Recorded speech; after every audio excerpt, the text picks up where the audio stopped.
Bismillahirrahmanirrahim. Assalamualaikum warahmatullahi wabarakatuh. Innal hamdalillah nahmaduhu wa nasta'inuhu wa nastaghfiruh. Wa na'udzu billahi min shururi anfusina wa min sayyiati a'malina. Man yahdihillah fala mudilla lahu wa man yudlil fala hadiyalah. Ashhadu an la ilaha illallah wahdahu la syarika lah. وأشهد أن محمدا عبده ورسوله لا نبي بعده. قال ربنا جل وعلا في القرآن الكريم يا أيها الذين آمنوا اتقوا الله حق تقاته ولا تموتن إلا وأنتم مسلمون. ويقول سبحانه يا أيها الذين آمنوا اتقوا الله وقولوا قولا سديدا يصلح لكم أعمالكم ويغفر لكم ذنوبكم ومن يطع الله ورسوله فقد فاز فوزا عظيما. فإن أصدق الحديث كتاب الله وخير الهدى هدى نبينا محمد صلى الله عليه وسلم وشر الأمور محدثاتها فإن كل محدثة بدعة وكل بدعة ضلالة وكل ضلالة في النار. Ma'asyiral muslimin yang berbahagia, kita yang berkumpul di tempat ini dan saudara-saudara kita lainnya yang sevisi, satu misi, sejalan. Andaikan pun bisa dikumpulkan menjadi satu di tempat yang sama, waktu yang sama, secara persentase kecil. Apabila menghendaki untuk menghentikan arus kebatilan, sedikit sekali. Jangankan untuk menghentikan, menahan, memperlambatnya saja arus kebatilan dan kesesatan itu. Apa yang bisa kita lakukan? Lebih-lebih ketika ikhtiar dan upaya yang kita perbuat itu minimal, lemah sekali. Ma'asyiral muslimin yang berbahagia, namun kita sama-sama menyadari bahwa seperti inilah sunnatullah, sebuah ketetapan yang datangnya dari Allah Jalla wa'ala sejak dulu hingga sekarang. Demikian juga sampai pada masa yang akan datang, masa yang sudah ditentukan sendiri oleh Allah Jalla wa'ala, bahwa pejuang kebenaran jumlahnya sedikit. Harus disadari itu. Nah, pejuang kebenaran hanya sekelompok kecil saja. Mereka yang peduli terhadap ajaran agamanya hanya sekian persen dari umat itu sendiri. Yang memiliki perhatian, sekali lagi, hanya sekelompok kecil. Tapi itu bukan alasan untuk kemudian kita diam, kita jadikan sebagai pembenaran bahwa kita harus berpangku tangan. Jangan. Ya, semaksimal mungkin apa yang kita bisa perbuat, perbuatlah.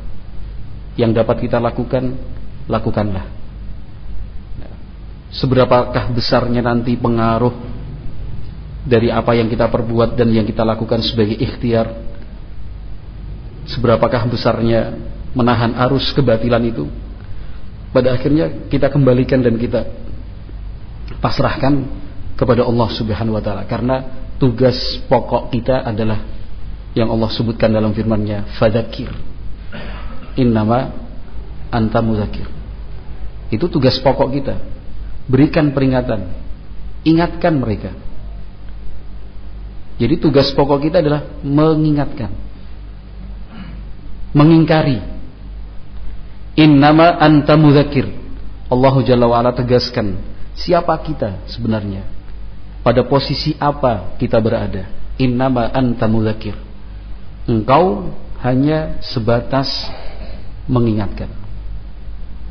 Lasta alaihim bimusaitir. Engkau sama sekali tidak bisa memaksakan atau menguasai mereka, nggak bisa. Nah, yang paling terpenting adalah laksanakan tugas pokok, kerjakan kewajiban kita. Selebihnya kita memohon pertolongan kepada Allah Subhanahu wa taala. Kemungkaran demi kemungkaran sudah semakin sulit untuk kemudian kita inventarisir karena saking banyaknya kemungkaran itu terjadi. Tiap waktu, tiap saat selalu saja muncul warna-warna baru. Kemungkaran yang sudah ada sebelumnya tidak mampu kita ingkari, muncul lagi kemungkaran-kemungkaran yang baru. Nas'alullah al-afiyah. Tapi ingat sekali lagi, tugas dan kewajiban kita adalah melakukan inkarul munkar. Inkarul munkar untuk menyelamatkan diri sendiri. Perlu diketahui dan disadari bahwa menyelamatkan diri sendiri bukan dengan diam. Menyelamatkan diri sendiri bukan acuh tak acuh dengan kemungkaran yang ada di sekitarnya. Itu keliru. Sahabat Abu Bakar As-Siddiq radhiyallahu ta'ala anhu mengatakan, innakum taqra'una hadhil ayah ya ayyuhalladzina amanu 'alaikum anfusakum la yadhurrukum man dhalla idza ihtadaitum. Kata sahabat Abu Bakar As-Siddiq radhiyallahu ta'ala anhu, kalian membaca sebuah ayat dalam Al-Qur'an tapi keliru memahaminya. Ayat itu artinya sudah kita bacakan tadi, wahai orang-orang yang beriman, 'alaikum anfusakum, pikirkan dirimu sendiri. La yadhurrukum, tidak akan memberikan kerugian sedikit pun untukmu, man dhalla, mereka yang tersesat, idza tadaitum, selama kalian berjalan di atas hidayah dan petunjuk dari Allah Azza wa Jalla. Ayat ini difahami oleh sebagian pihak secara keliru. Dipikirnya ayat ini mengajarkan egoisme. Yang penting saya selamat, saya dan keluarga saya selamatlah. Urusan orang peduli amat. Kan gitu. Ayat ini disampaikan sahabat Abu Bakar As-Siddiq radhiyallahu ta'ala keliru memahaminya. Keliru memahaminya. Nabi Muhammad alaihi salatu wasallam menjelaskan, apabila terjadi sebuah kemungkaran lalu didiamkan, yushiku an ya'ummahumullahu biiqabin minhu. Nah, dalam bilangan waktu yang dekat, Allah Subhanahu wa ta'ala itu akan menurunkan hukuman yang sifatnya merata. Bukan hanya para pelaku kemungkaran saja yang merasakannya, tetapi mereka yang diam tidak melakukan inkarul munkar juga akan merasakan akibatnya. Apa? Nah, thumma tad'unahu fala yustajabu lakum. Salah satu akibat kita diam, tidak mengingkari kemungkaran, salah satu resiko pada saat kita hanya memikirkan diri sendiri, tak mau peduli dengan kemungkaran-kemungkaran yang ada di sekitarnya, sama sekali tidak peduli. Akibatnya adalah tsumma tad'unahu fala yustajabu lakum. Kalian berdoa kepada Allah Subhanahu wa taala, tetapi doa itu tidak dikabulkan. Doa itu tidak dikabulkan. Kenapa? Karena kita tidak melaksanakan amar ma'ruf nahi munkar. Akibat tidak amar ma'ruf nahi munkar itu banyak, dan semua itu adalah kerugian untuk kita dunia akhirat. Salah satunya apa? Doa-doa yang kita panjatkan itu tidak dikabulkan oleh Allah Subhanahu wa ta'ala. Sekali lagi, kenapa doa itu tidak dikabulkan? Karena tidak ada semangat dan ghirah untuk melakukan amar ma'ruf nahi munkar. Waliyadzubillah. Kita jadikan sebagai bahan renungan dan introspeksi. Ada bahan evaluasi untuk kita, bahwa selama ini kita banyak meminta kepada Allah, sering berharap, ya, mengucapkan doa di waktu-waktu yang kita nilai mustajab sesuai keterangan dari Al-Quran dan Sunnah. Tapi kita berpikir, kenapa tak kunjung juga terjadi dan terwujud apa yang kita sampaikan dalam doa-doa itu? Mungkin barangkali sebabnya karena cemburu terhadap syariat Allah itu sudah padam di dalam hati kita. Mungkin salah satu sebabnya, dan bisa saja itu sebab terbesar, karena semangat untuk amar ma'ruf nahi mungkar itu sudah mati di dalam diri kita. Jangan sampai. Ma'asyiral muslimin rahimani wa rahimakumullah, ya termasuk kemungkaran yang kemudian sering disebut dengan LGBT itu. Lesbian, gay, biseksual, transgender. Di dalam hukum Islam itu kemungkaran. Betul-betul kemungkaran. Bahkan termasuk kemungkaran yang paling besar. Sebagian ulama bahkan menempatkan perbuatan ini, LGBT ini, ya, tepat di bawah kekufuran, di atas dosa-dosa besar lainnya. Pendapat mereka para ulama ini tentu beralasan, mungkin beberapa alasannya akan kita sebutkan nanti insyaallah taala. Tetapi yang paling terpenting untuk kita fahami sekarang bahwa ini tugas kita, inkarul munkar, mengingkari kemungkaran ala qadri al-istita'ah, sepanjang dan sebatas kemampuan yang Allah berikan untuk kita. Tuntutan untuk ingkarul munkar itu sesuai batas kemampuan kita. Nah, secara cara, metode, atau lingkupnya. Kemungkaran LGBT itu lingkupnya udah meluas.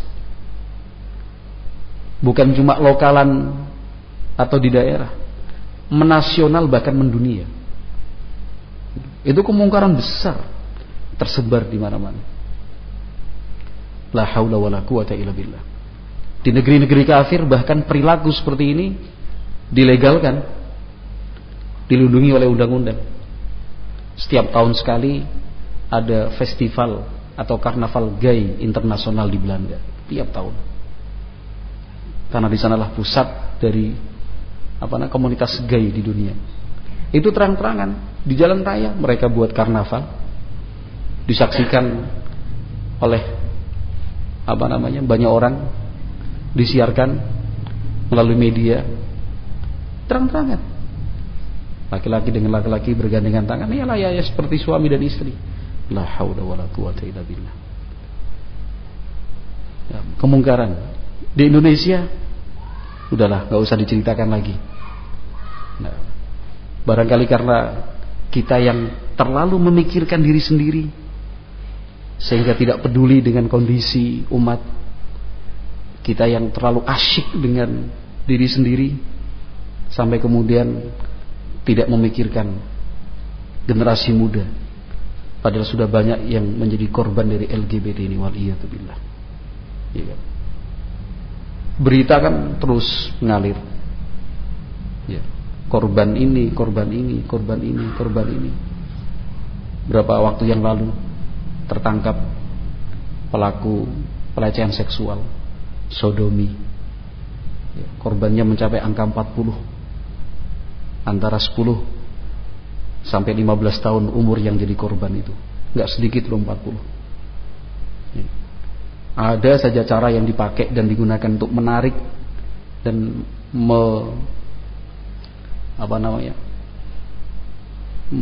merangkap korban-korbannya.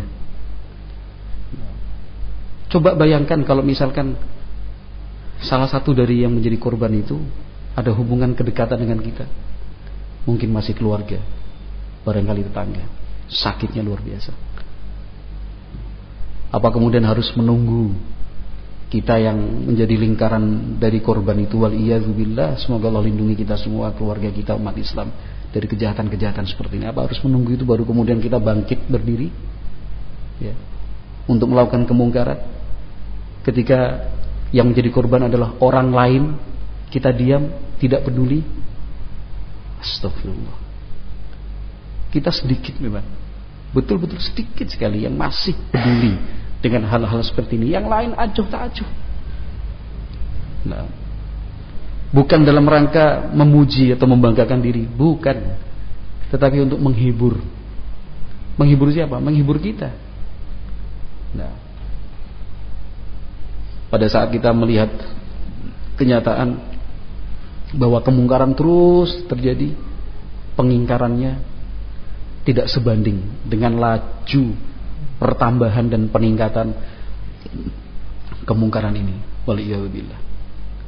Maka kegiatan seperti ini, ma'asyiral muslimin rahimakumullah, merupakan bagian dari upaya kita untuk melaksanakan tugas pokok dan kewajiban seorang muslim, yaitu ingkarul mungkar, mengingkari kemungkaran. Yang kita lakukan sekarang ini mudah-mudahan besok pada hari kiamat menjadi hujjah, ya, untuk membela diri kita di hadapan Allah Subhanahu wa taala, bahwa selama hidup kita di dunia kita telah berusaha melakukan ingkarul mungkar, mengingkari kemungkaran. Mudah-mudahan Allah terima uzur kita pada hari kiamat nanti. Amin. Ma'asyiral muslimin yang berbahagia, kegiatan dan acara seperti ini, sekecil apapun sekupnya, ya, sekecil apapun sekupnya, walaupun lingkupnya terbatas, yang dijadikan sasaran dan target itu ternyata tidak seperti yang diharapkan, enggak masalah, bukan. Sama sekali tidak mengurangi semangat kita untuk ingkarul mungkar, tidak. Ini. Karena yang terpenting al-qiyamu bil wajib, yang paling terpenting adalah melaksanakan kewajiban. Sekali lagi, untuk menyelamatkan diri kita sendiri. Saya ulangi lagi, menyelamatkan diri sendiri itu bukan dengan diam saat melihat kemungkaran. Kalau kita diam melihat kemungkaran, itu namanya membinasakan diri sendiri.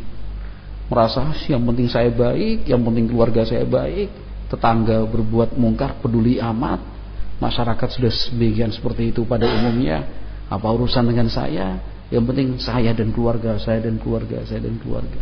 Memang betul itu perintah Allah, qu anfusakum wa ahlikum nara, jaga dan lindungi dirimu serta keluargamu supaya tidak disiksa di dalam neraka. Betul ayat itu. Tetapi tolong jangan dipertentangkan, ya, jangan ditabrakkan dengan ayat-ayat lain yang mengharuskan kita untuk ingkarul mungkar, mengingkari kemungkaran.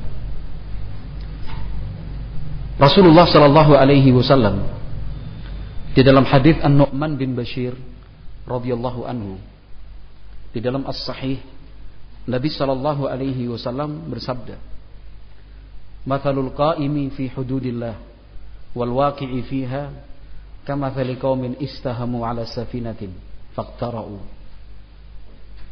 fasara ba'dhuhum fi a'laha wa ba'dhuhum asfalaha."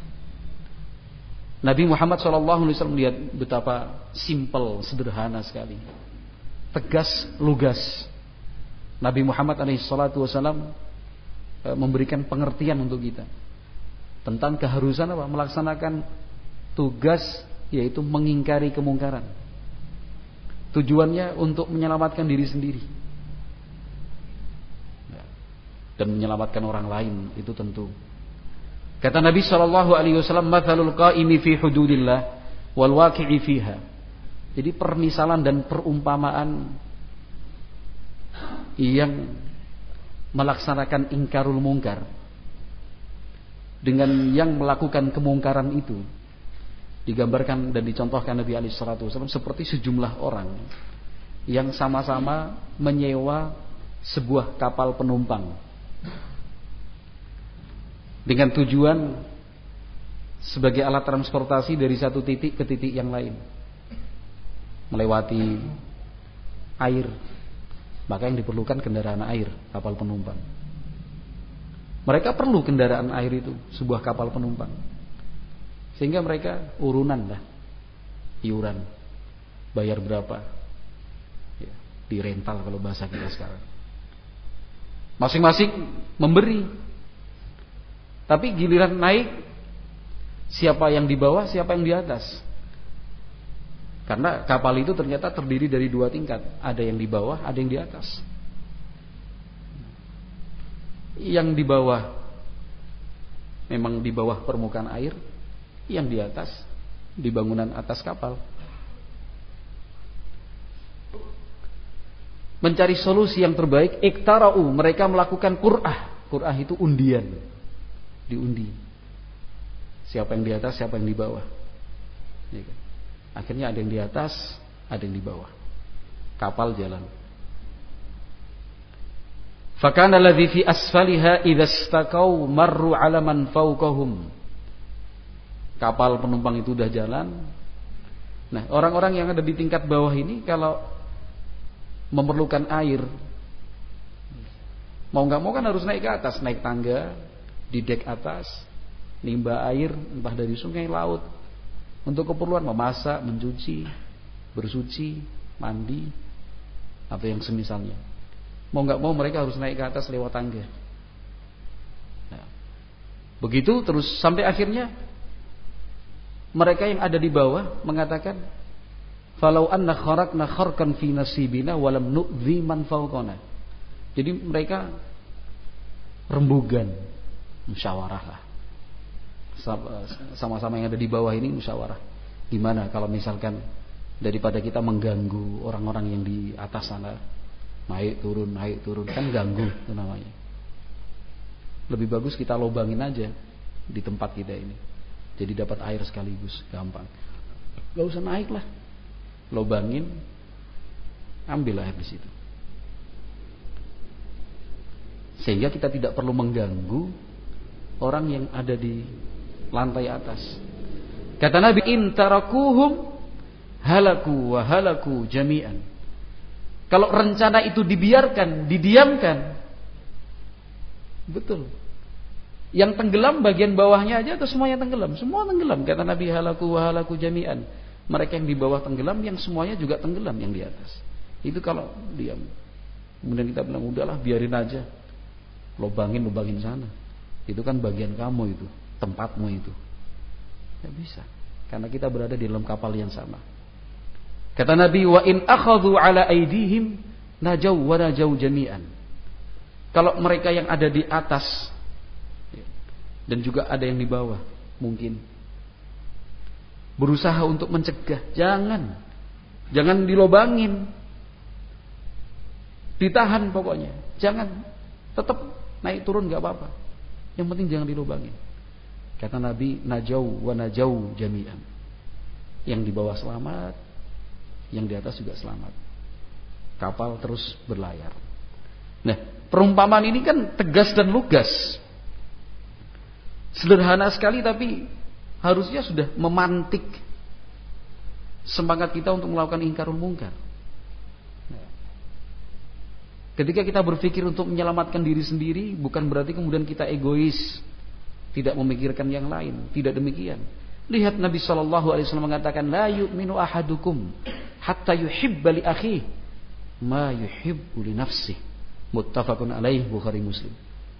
Kata Nabi SAW, belum sempurna imanmu sampai engkau berusaha,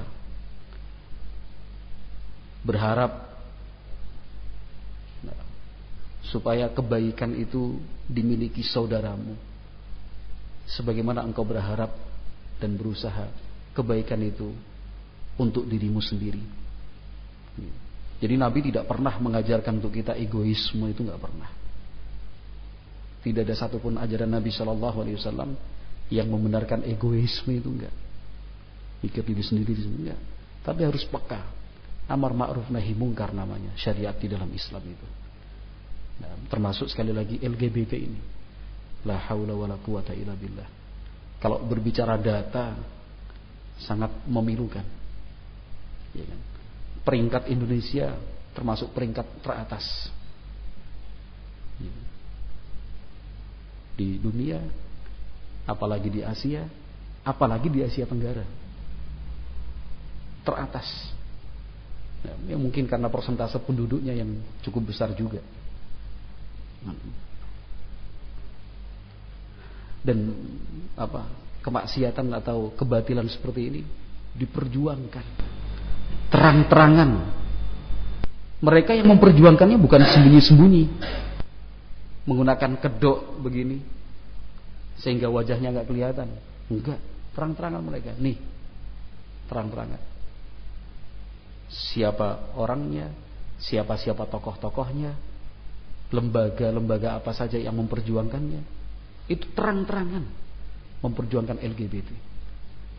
Demonstrasi dan unjuk rasa dilakukan. Tulisan, buku, jurnal, majalah, website, ya, grup-grup media sosial. Nah, itu terang-terangan mereka melakukan kemaksiatan. Apa kemudian kita diam? Mereka yang melakukan kemaksiatan saja terang-terangan kok. Kenapa yang kita yang ingin menyampaikan kebenaran dari Al-Quran dan Sunnah Nabi SAW malu-malu dan sungkan? La haula wala quwata illa billah. Tentu dengan koridor syar'inya yang dibenarkan secara agama. Nah, bukan kemudian mengambil inisiatif sendiri-sendiri, mensweeping lokasi-lokasi yang terindikasi komunitas LGBT itu ada di sana. Enggak, itu hak pemerintah. Itu wewenang mereka. Nah, tugas kita adalah mengingkari kemungkaran. Dalam hal ini apa? Dengan lisan, berdakwah, menyebarkan tulisan-tulisan, iya kan? Minimalnya dengan hati. Berapa banyak dari kita yang secara hati saja masih maju mundur, iya kan? Untuk melakukan kemungkaran itu. Masih ada di antara kita wal iyadzubillah ketika menyaksikan, melihat fakta kemungkaran seperti ini, kayaknya biasa-biasa aja. Tidak merasa terpukul, tidak merasa bersedih. La haula wala quwata illa billah. Nah, kegiatan yang seperti ini, ma'asyiral muslimin rahimakumullah, mudah-mudahan bisa menjadi uzur kita di hadapan Allah Subhanahu wa taala, bahwa kita sudah berusaha untuk melakukan ingkarul munkar. Nah, terkhusus pada pertemuan kita kali ini, pada hari ini adalah kemungkaran yang disebut dengan LGBT tadi, ya, LGBT. Ma'asyiral muslimin rahimani wa rahimakumullah, Ibnul Qayyim Al-Jauziyah rahimahullah adalah ulama yang bisa dikatakan paling tuntas berbicara tentang LGBT ini. Dalam kitab beliau Ad-Da'u wad-Dawa atau Al-Jawabul Kafi liman sa'ala anid dawa'i syafi, dari ulama mutaqaddimin, sehingga karya beliau ini selalu dijadikan sebagai rujukan utama, referensi terpenting ketika membahas tentang LGBT. Panjang beliau membahas, menerangkan dari banyak sisi, dan setiap aspeknya diangkat oleh Al-Imam Ibnul Qayyim Al-Jauziyah rahimahullahu ta'ala. Beliau menyatakan bahwa walamma kanat mafsadatul liwati min a'zamil mafasid, kanat uqubatuhu fid dunya wal akhirati min a'zamil uqubat. Beliau terangkan untuk kita bahwa kerusakan yang diakibatkan LGBT ini disebut sebagai kerusakan terbesar, kejahatan yang paling parah, sehingga hukuman yang Allah tetapkan untuk para pelakunya di dunia dan di akhirat juga disebut sebagai hukuman yang paling dahsyat, siksanya paling pedih bila dibandingkan dengan hukuman-hukuman yang lain. Kalau mencuri sesuai dengan ketentuan syar'i, mencapai nisabnya, ya kan? Kemudian dia mencuri itu, objek curiannya fi hirzin, disimpan, bukan digeletakkan di pinggir jalan, ya kan? Dan semua syarat-syaratnya itulah, kalau udah terpenuhi, potong tangan, selesai, ya kan? Yang minum minuman keras dicambuk, nah, yang membunuh dikisos, bunuh juga. Ya, semua dengan keterangannya lah, yang secara rinci dan detail itu dalam buku-buku fikih. Berbuat zina dibedakan antara yang masih bujang, belum pernah menikah secara syar'i, dengan yang sudah pernah menikah secara syar'i. Nah, ada yang dirajam sampai mati, ada yang dicambuk 100 kali kemudian diasingkan selama 1 tahun, tidak boleh tinggal di negerinya sendiri dan seterusnya lah. Nah, semua bentuk-bentuk hukuman di dunia seperti itu ternyata masih belum seberapa apabila dibandingkan hukuman yang Allah tetapkan untuk para pelaku LGBT ini. Kalau kita melihat dari satu sisi saja, nah, mungkin seperti yang diperjuangkan oleh kaum liberal, ya kan? Mereka juga manusia, mereka juga punya hak ini itu. Tapi kalau kita berbicara dari semua aspek, apalagi yang sifatnya umum, maka hukuman yang ditetapkan di dalam Islam itulah solusi yang terbaik. Apa sih hukumannya? Ulama sepakat sejak zaman sahabat dulu, semuanya sepakat. Kalaupun pada generasi yang berikutnya ada yang tidak sepakat, ya nggak kepake. Cuma 1-2 orang kok ingin membatalkan sebuah kesepakatan dari ulama generasi sebelumnya. Nggak mungkin. Wah, mana sepakat? Saya nggak sepakat. Lah kamu siapa? Kok bisa-bisanya merasa bisa membatalkan kesepakatan itu? Para ulama sepakat. Nah, sejak zaman sahabat bahwa hukuman para pelaku LGBT bukan cuma pelakunya saja, sekaligus objeknya yang menjadi korban, hukumannya dibunuh. Wah, sadis ya. Syariat Islam kok dibilang sadis? Ngeri ya. Ngeri dari sisi mana? Kenapa? Karena penyakit LGBT ini menular. Penyakit LGBT ini menular. Kalau tidak dihentikan alur dan jalurnya, dia terus berantai dan beranting. Maka setiap pelaku LGBT, misalkan kasus-kasus sodomi yang kemudian terungkap oleh aparat keamanan, bisa dipastikan semuanya dalam pengakuan itu dulu pernah menjadi korban juga. Silahkan dicek datanya.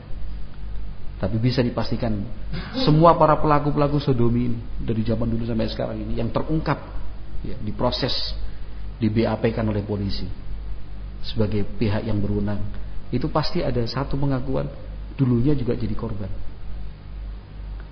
Kalau kita berpikir masa dibunuh, iyalah pelakunya dibunuh, korbannya masa juga dibunuh? Apa salahnya dia dibunuh? Korban kok dibunuh? Solusi Islam untuk menghentikan ini tadi, menghentikan jalurnya, menghentikan mata rantai diputus gitu. Kalau tidak, yang sekarang jadi korban beberapa waktu yang akan datang akan menjadi korban berikutnya. Illa man rahimallah, kecuali yang Allah rahmati. Tapi sekali lagi susahnya luar biasa, memerlukan pendampingan. Pendampingannya bukan cuma secara psikologi umum, ya. Pendampingannya secara agama, perlu perhatian, perlu pengawasan luar biasa beratnya untuk mengkondisikan si korban tidak menjadi korban lainnya setelah sekian waktu. Itu butuh perjuangan. Ya. Semua sepakat, para sahabat sepakat, pelaku korbannya dibunuh. Nah, itu hukum Islam. Nah, sekarang kenyataannya bagaimana? Kenyataannya kan hukuman seperti ini tidak berlaku, tidak diterapkan. Siapa yang akan kita salahkan? Ya, karena itu adalah keterbatasan kita. Maka ayo kita melakukan mengingkari kemungkaran sebatas yang bisa kita lakukan. Kita jaga, kita lindungi anak-anak kita, keluarga kita, generasi muda umat Islam. Kita jaga, kita lindungi mereka dengan memohon taufik dan hidayah dari Allah Subhanahu wa taala. Kalau berdiri sendiri terlalu lemah. Kalau kita ingin berbuat sendiri tanpa menggantungkan itu semua kepada Allah Azza wa Jalla, kita bisa apa? Itu ulama sepakatnya, dibunuh.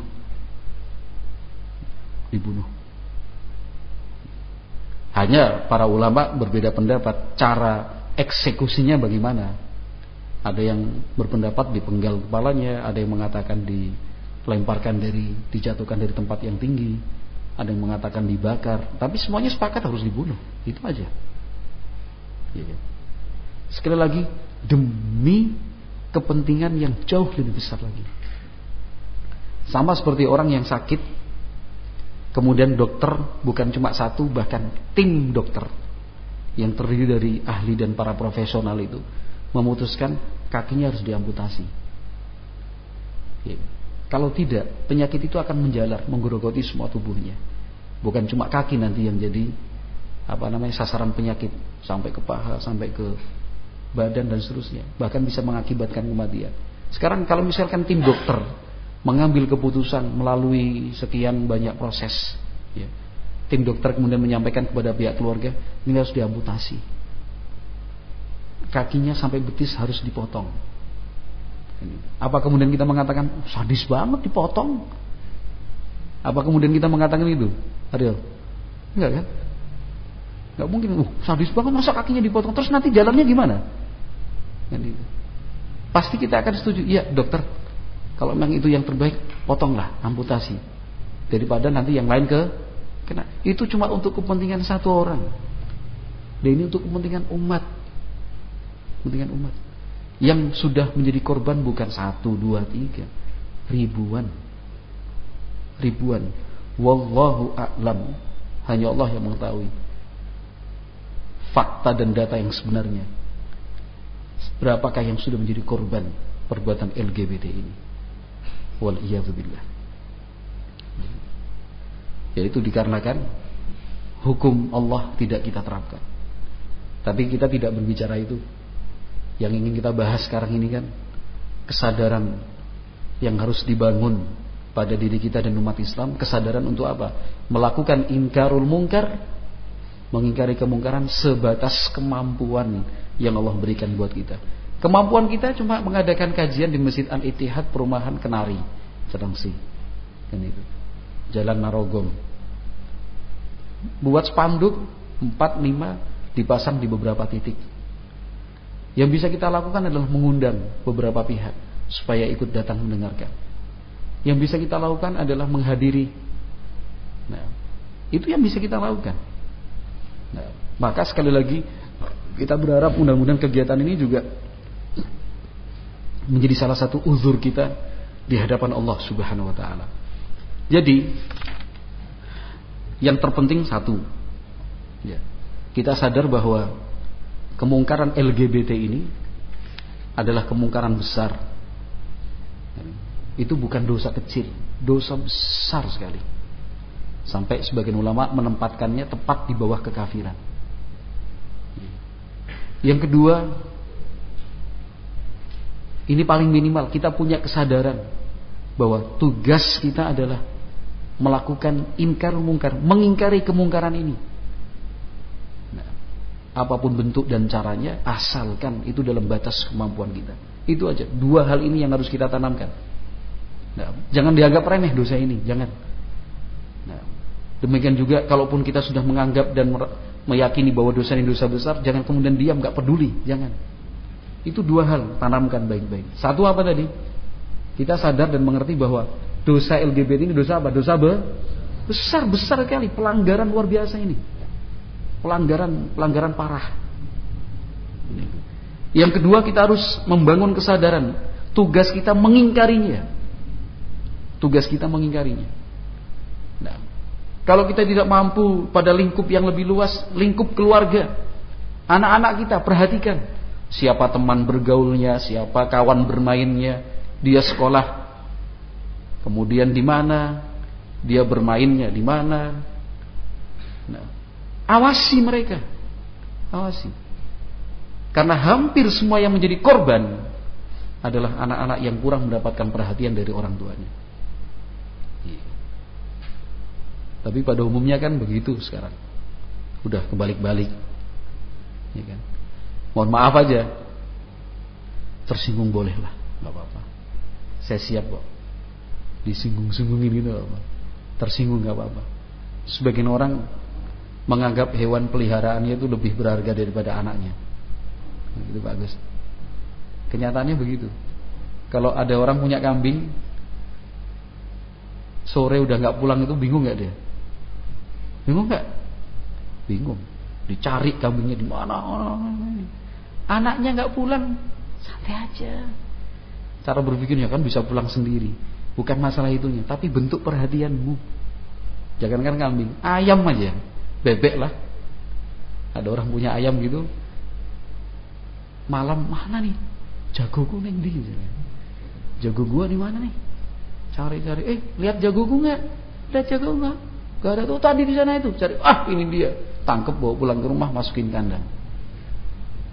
Anaknya lebih berharga mana sebenarnya? Anak atau ayam jago?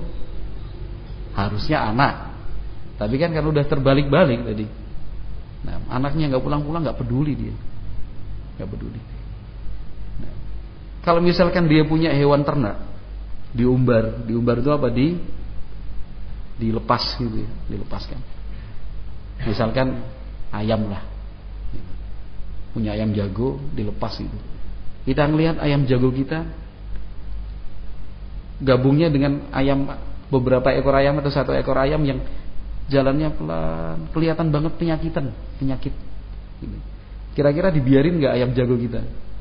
Enggak, pasti diambil. Jangan sampai ketularan. Nanti ketularan penyakitnya gimana? Mati ayam jago saya.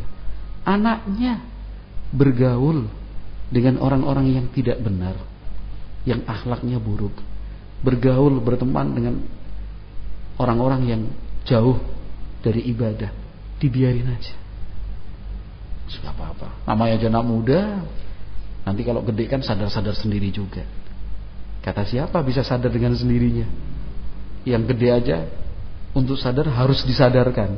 Apalagi yang masih anak-anak, nunggu sadar sendiri susah sekali.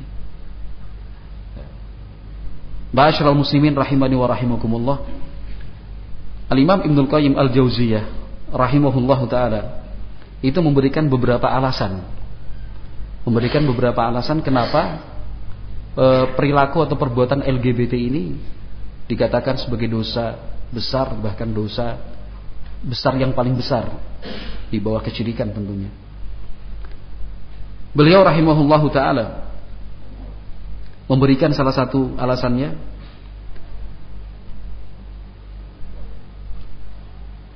yang pertama adalah alasan kenapa dikatakan sebagai dosa yang sangat besar ini, karena bentuk hukuman yang ditetapkan oleh Nabi Muhammad SAW itu berat sekali.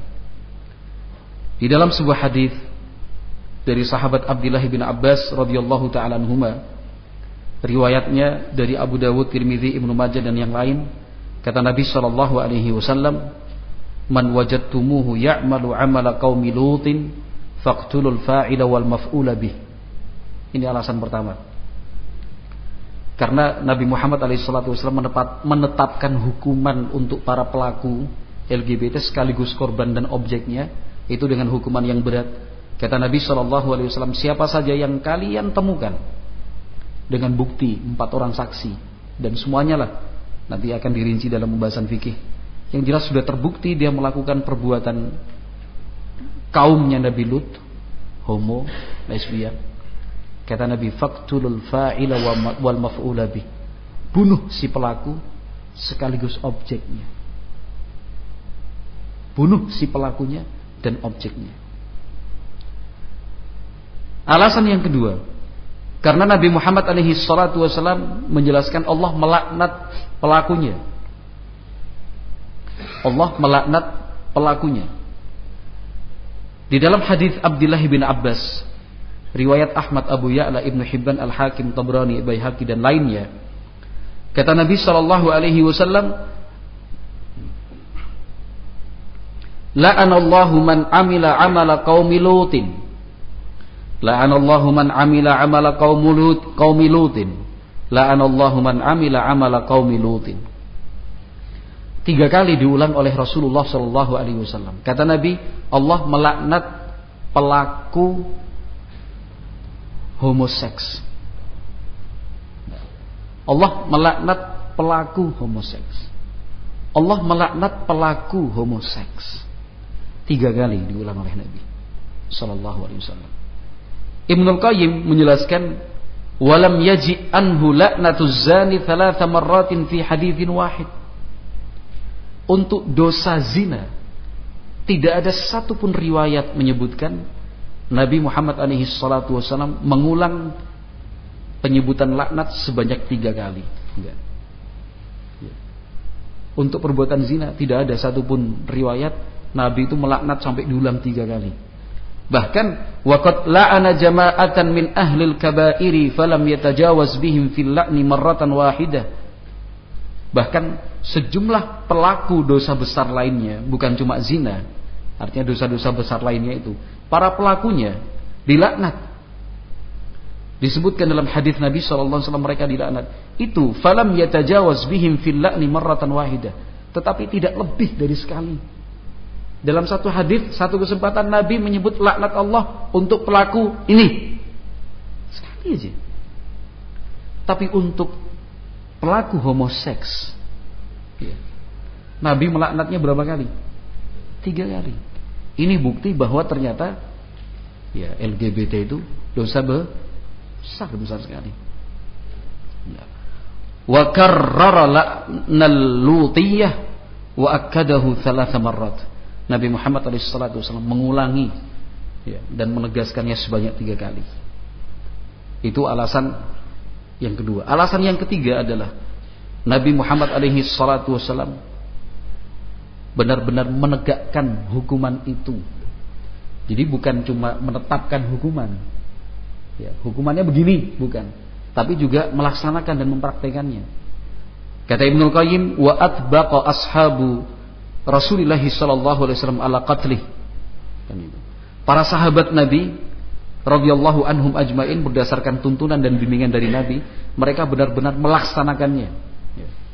Jadi saya ulangi kembali poin yang ketiga ini, para sahabat Nabi melaksanakannya, mempraktekannya. Jadi mereka bukan cuma mendengar keterangan itu dari Nabi, tapi juga dipraktekkan. Lam yakhtalif fihi minhum rajulani. Tidak ada perbedaan pendapat sedikit pun di antara sahabat. Sepakat pelaku plus objeknya dibunuh. Untuk apa? Kemaslahatan bersama. Untuk kemaslahatan bersama. Nah, itu alasan yang ketiga. Alasan yang keempat, beliau mengatakan waman menukil ucapan para ulama, waman ta'ammala qaulahu subhanahu wa ta'ala wala taqrabuz zina innahu kana fahishatan wa maqtan wa sa'a sabila wa qauluhu fil liwat atatuna al fahishata ma sabaqakum biha min ahadin minal alamin. Untuk menunjukkan bahwa dosa homoseks ini adalah dosa besar, disebutkan perbandingan antara larangan berbuat zina dan larangan berbuat homoseks. Ternyata lebih berat bentuk larangan melakukan perbuatan homoseks dibandingkan larangan melakukan perbuatan zina. Padahal zina itu sendiri sudah dosa besar, ya kan? Allah berfirman wala taqrabuz zina. Jangan dekat-dekati zina. Jangankan berbuat zina, dekat-dekat pada zina aja enggak boleh. Innahu kana fahishatan. Karena perbuatan zina itu keji. Jadi Allah Azza wa Jalla menyebut perbuatan zina itu sebagai fahishatan. Yang belajar bahasa Arab sedikit banyak pasti paham bahwa fahishatan itu bentuknya nakirah, menggunakan tanwin, fahishatan. Sementara untuk dosa liwat, perbuatan maksiat homoseks, Allah berfirman tentangnya atatunal fahishata. Apakah kalian melakukan perbuatan keji? Al-fahisyah, ma'rifat, tidak menggunakan tanwin tapi menggunakan alif lam, al-fahishata. Dosa zina disebut fahishatan, homoseks disebut al-fahisyah. Kalau yang belajar bahasa Arab ngerti, paham, untuk menunjukkan bahwa dosa homoseks ini merupakan kumpulan semua sifat-sifat keji dan mungkar di situ.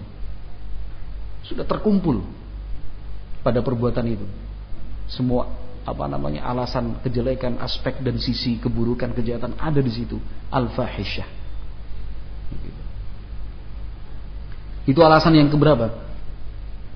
Alasan yang keempat. Alasan yang kelima,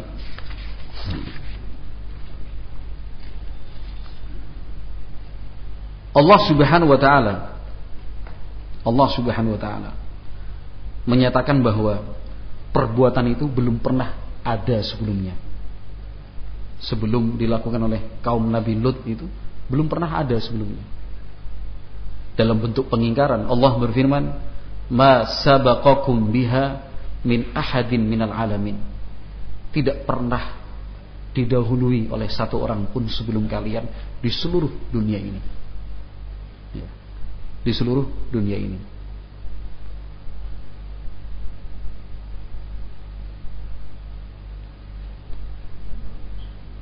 Alasan yang berikutnya,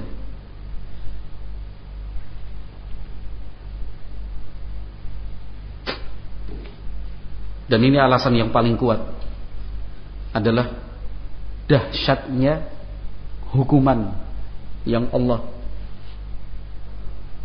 turunkan untuk para pelaku LGBT ini di zaman Nabi Lut alaihissalam. Hukuman yang dahsyat, atau dahsyatnya hukuman yang Allah turunkan untuk para pelaku homoseks dan yang semisal. Kenapa? Sekali lagi itu perbuatan yang betul-betul keji dan betul-betul mungkar sekali. Kata Ibnul Qayyim, "Tsumma nabbaha 'ala istighna'ihim an dzalik." Allah Subhanahu wa taala sebutkan dalam Al-Qur'an bahwa perbuatan itu sama sekali tidak diperlukan dan tidak dibutuhkan.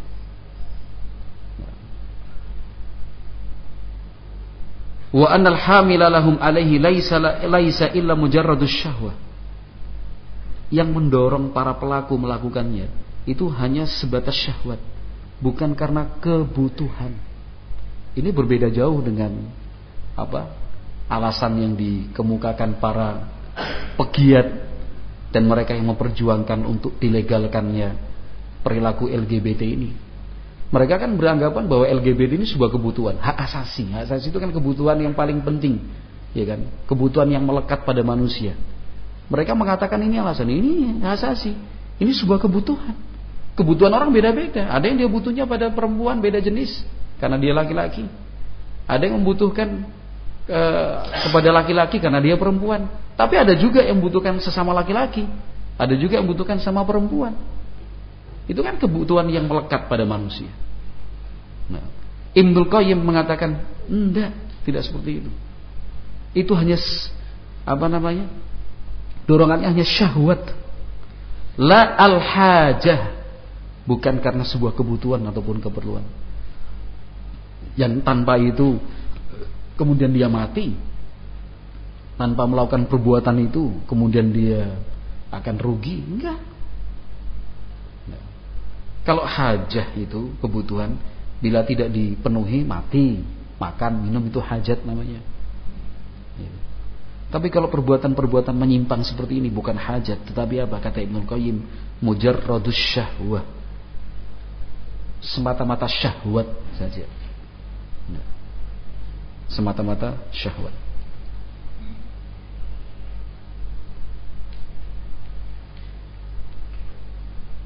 Dan itu sama dengan memutarbalikkan fitrah yang Allah tetapkan buat manusia. Fitrah manusia Allah tetapkan yang laki-laki punya kecenderungan suka kepada perempuan, yang perempuan juga seperti itu, suka pada laki-laki. Itu fitrah manusia. Tapi kalau sudah laki-laki senang dengan laki-laki dalam arti yang tercela, kalau cuma senang biasa karena kita sama beriman muslim, ya dituntut, itu memang wajib. Tapi yang dimaksud adalah seperti rasa senangnya dia, rasa sukanya dia kepada perempuan, atau yang perempuan kepada sesama perempuan sebagaimana rasa suka seorang perempuan kepada laki-laki. Itu memutarbalikkan fitrah. Memutarbalikkan fitrah. Sekarang pertanyaannya adalah hukuman yang kita sebut tadi dahsyat, ya, yang Allah turunkan untuk para pelaku homoseks di zaman Nabi Lut alaihi salatu wasallam, itu apa bentuknya? Hukumannya apa? Kalau kita kumpulkan ayat-ayat yang membahas tentang perbuatan dosa dan maksiat ini, ada 4 jenis hukuman ternyata. Ada 4 jenis hukuman. Yang pertama, dibutakan matanya. Dibutakan matanya. Fatamasna ala ayunihim. Kami butakan mata mereka. Dalam banyak riwayat disebutkan bahwa ketika tamu-tamu yang datang berkunjung ke rumah Nabi Lut alaihi salam, ini tamu-tamu yang datang cakep, gagah, sempurna fisiknya. Ini tamu datang ke rumah Nabi Lut alaihi salam, bertamu. Yang datang ini sekali lagi laki-laki yang gagah, cakep, ganteng, ya kan? Fisiknya sempurna. Nabi Lut khawatir.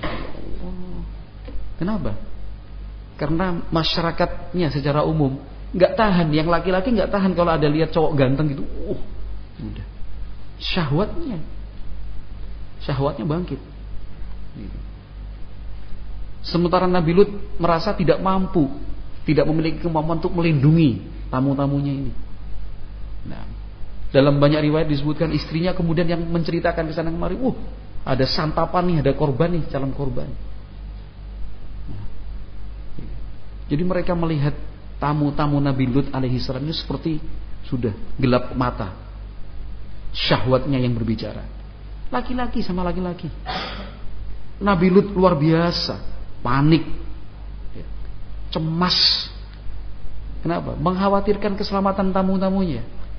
Ya seperti itulah ikhwati fillah, ma'asyiral muslimin rahimakumullah.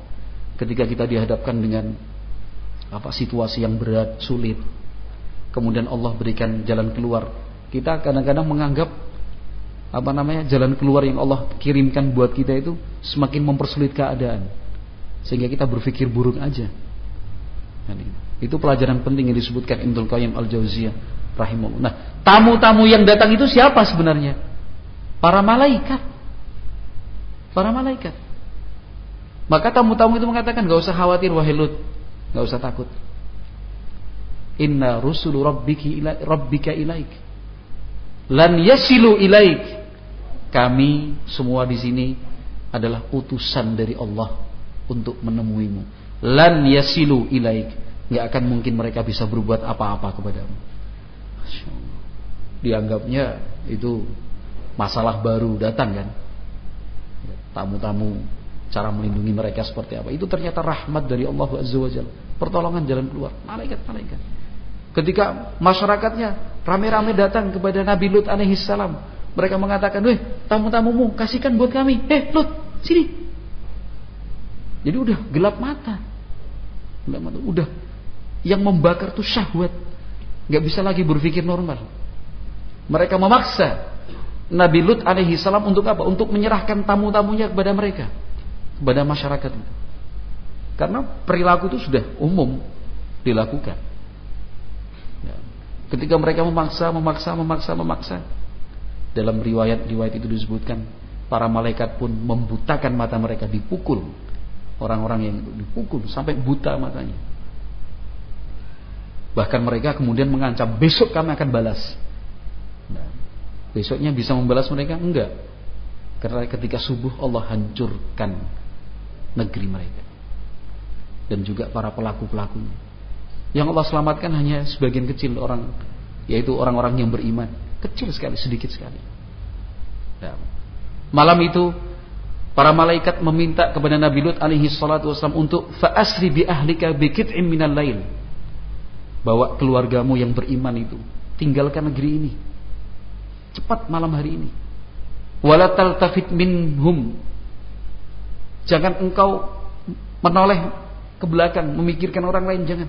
Mereka-mereka yang para pelakunya. Sekarang pergi, selamatkan keluargamu dan orang-orang yang mau mengikutimu beriman kepadamu, selamatkan mereka. Nah, karena apa? Karena inna mau'idahumus subhu alaysa subhu biqarib. Karena waktu yang sudah Allah tetapkan untuk menghukum mereka adalah waktu subuh, dan waktu subuh itu sebentar lagi. Maka Nabi Lut dan keluarganya, para pengikutnya jumlah yang sedikit itu kemudian meninggalkan negeri itu, menyelamatkan diri sejauh-jauhnya. Itu hukuman pertama, dibutakan mata mereka. Hukuman yang kedua apa? Fa akhadathhumus sa'iqah. ada suara menggelegar, suara yang menyakitkan pendengaran.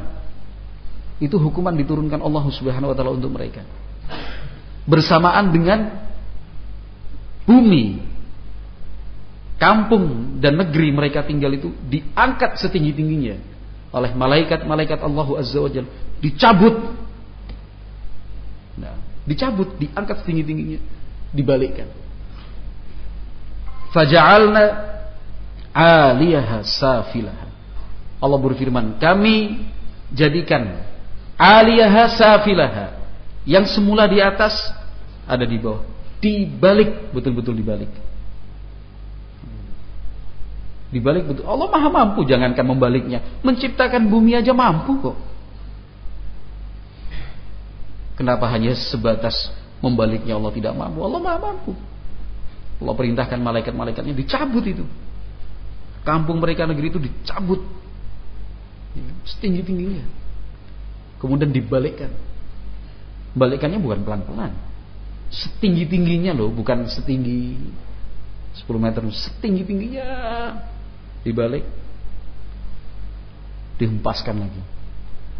Wa amtarna 'alaihim hijaratan min sijilin mandud musawwamatan 'inda rabbik wa ma hiya minadh dhalimin biba'id. Allah terangkan begitu dalam ayat-ayatnya. Kemudian Allah hujani mereka dengan batu-batu yang panas membara, membakar.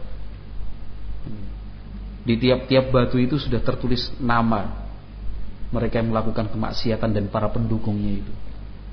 Dan hancur, ya, hancur negeri tersebut. Ini hukuman bertingkat-tingkat, berlipat-lipat. Sudah dibutakan, dihukum dengan suara yang menyakitkan. Kadang-kadang kan suara itu tidak mengenakan, ya kan? Kita merasa terganggu dengan suara, benar nggak? Kadang-kadang kita merasa terganggu dengan suara, ya. Suara tangisan bayi aja kadang-kadang kita merasa terganggu, padahal anak sendiri. Ya kan? Suara orang naik motor knalpotnya terganggu. Nah, ada suara barang jatuh, kaget. Ini suara itu betul-betul dari arah langit, memekakkan telinga, ya kan? Mau mengunci hati. Kenapa? Saking suaranya itu sangat menyiksa. Itu bersamaan bumi negeri mereka dicabut seakar-akarnya, dibawa setinggi-tingginya, dibalik, dihujani lagi dengan batu-batu panas. Ini hukuman yang sangat berat. Tidak ada hukuman yang lebih berat daripada hukuman ini. Kenapa? Karena hukumannya bertingkat-tingkat, bukan satu bentuk aja. Nah, ma'asyiral muslimin rahimani wa rahimakumullah, karena sebab dan alasan seperti inilah, maka kita harus faham dan mengerti. Oh, ternyata LGBT itu bukan dosa kecil, bukan sesuatu yang kemudian kita anggap biasa. Nggak boleh. Nah, peduli apa, nggak usah bahas seperti itulah. Jangan. Harus kita fahami dan kita fahamkan kepada umat bahwa ini dosa besar, dosa besar. Pelanggaran, betul-betul pelanggaran. Sebuah dosa yang bertentangan dengan akal sehat, dengan fitrah manusia. Dengan fitrah manusia. Maka upaya-upaya preventif, penjagaan dan perlindungan untuk anak-anak kita, anak-anak kecil, itu harus maksimal. Harus maksimal. Jagalah anak-anak kita, teman bermain mereka. Mau dibilang kasar, mau dibilang kaku, terserah. Ketika kita punya anak, mau bermain sama tetangga, jangan di rumah aja. Tetangganya, kaku banget, anaknya nggak boleh main sama tetangga. Kalau cuma sekedar kenal silakan. Tapi kalau kemudian kemana bareng, alhamdulillah, ya nih maksud, kemana sama-sama, nginep sana nginep sini, padahal teman-temannya bukan teman-teman yang baik. Ketika anak kita keluar dari rumah, gabung sama teman-temannya, kita lihat di pojokan kampung, di bawah pohon rindang, di tempat yang sepi, asik ngerumunin satu orang yang paling gede badannya mungkin di tengah, asik video porno ternyata yang dilihat bareng-bareng. Tega. Akan kita biarkan anak kita ikut dengan mereka? Lebih baik dibilang kasar, lebih baik dibilang kaku, daripada kemudian kita biarkan, kita telantarkan anak-anak kita seperti itu. Kata Ibnul Qayyim Al-Jauziyah rahimahullahu ta'ala, ya,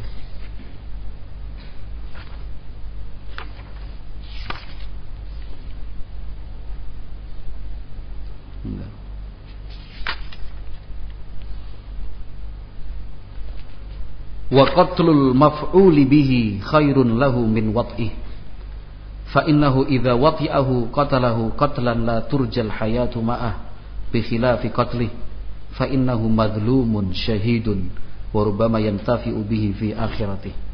Kata Ibnu Qayyim memberikan penjelasan, lebih baik objek dan korban ini dibunuh sebelum calon korban itu dibunuh. Saya ulangi kembali, lebih baik calon korban itu dibunuh daripada harus menjadi korban akhirnya. Nah, lebih baik mati dia daripada harus menjadi korban dia. Nah, tentunya kita secara tabiat manusiawi kita kan nggak ingin anak kita kemudian dibunuh gitu kan, mati, nggak mau.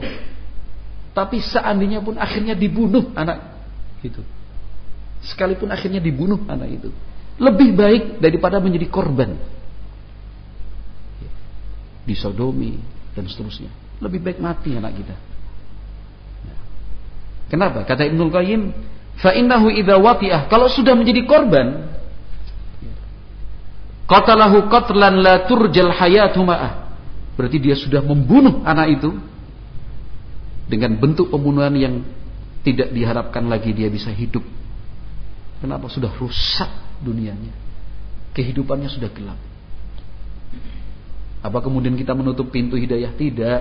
Tapi sudah saya terangkan di depan tadi, itu butuh perjuangan, diawasi, didampingi, diperhatikan, ditanamkan nilai-nilai agama, rasa takut kepada Allah Subhanahu wa taala.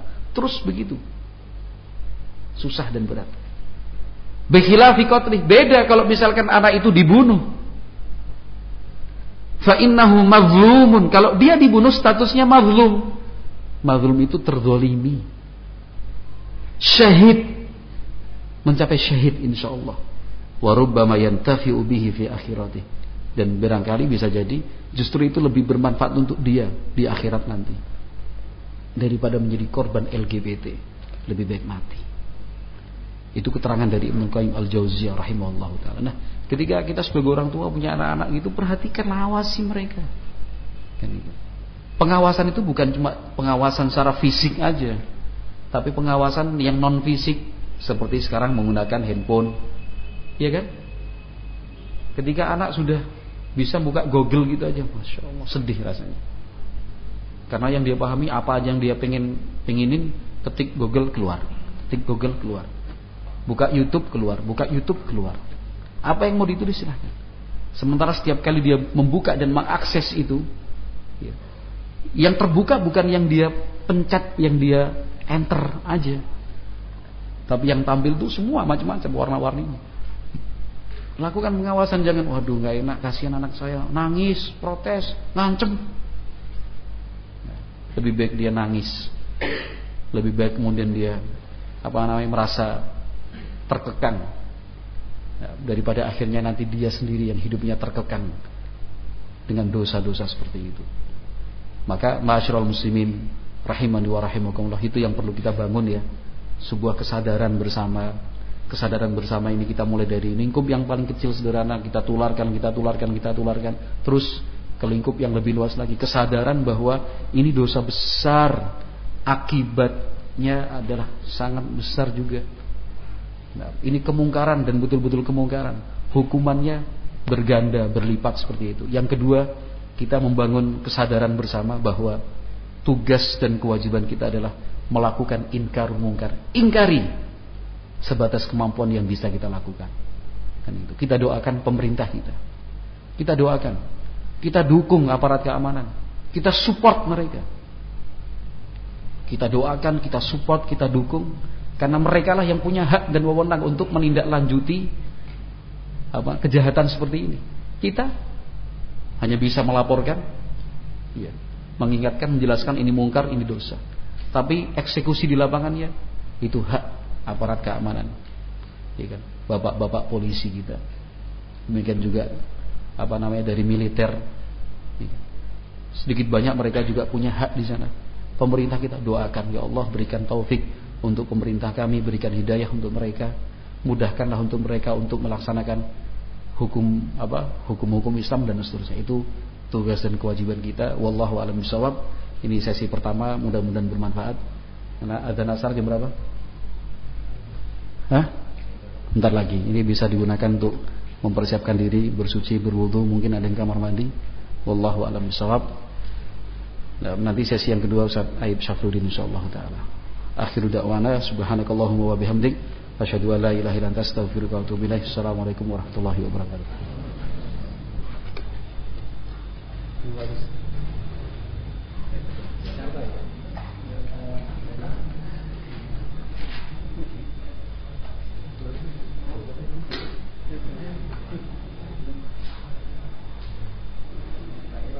Itu kayu dari atas semua itu.